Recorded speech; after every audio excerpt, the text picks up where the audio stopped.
What's been good about the pandemic? Hi, everybody. I'm Laurie Guest, and that is the question that was posed to me earlier today that got me thinking.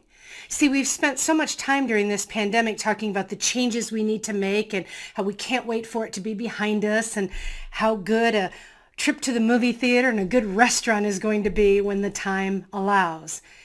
But it's the first time that anybody's asked me in a year what's been good about this time.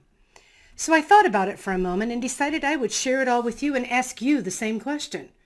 What's been good for me is quite abruptly my life that was constantly on the road came to a screeching stop, and I was able to be home and to rest and to explore a few hobbies that I had always wanted to do but never had the time. So although I'm far from an expert, I've taken up the hobby of flipping furniture.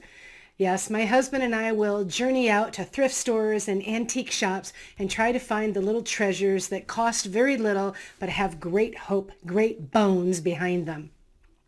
Then I bring them home, sand them down, paint them up, turn them into something different. So let me show you a few of the pieces. I'm on project number 12, and here they are.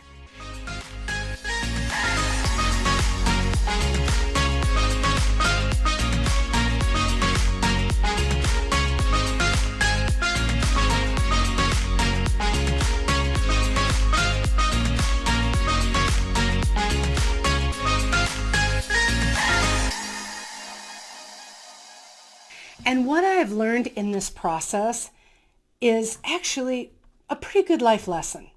Number one, I need to slow down a little bit. The very first piece that I did, I was so eager to get it done that in one setting, I sanded and painted and I really rushed the job. If I was doing that same project again today, the end result would be better. So slowing down.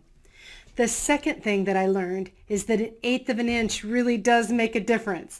When I'm getting ready to saw board, sometimes I'll think, that's close enough. And then when I go to line it up, I find out that that little tiny space on the yardstick makes a huge difference when I'm trying to put the pieces together. And the third thing that I learned is that having something fresh to think about that's different from the normal things that I work on exercises a very different muscle in the brain, and it feels good. So this month, the question I'm asking you is what has been good for you during the last year? I really want to hear from you, so leave a message in the chat. Thanks for listening.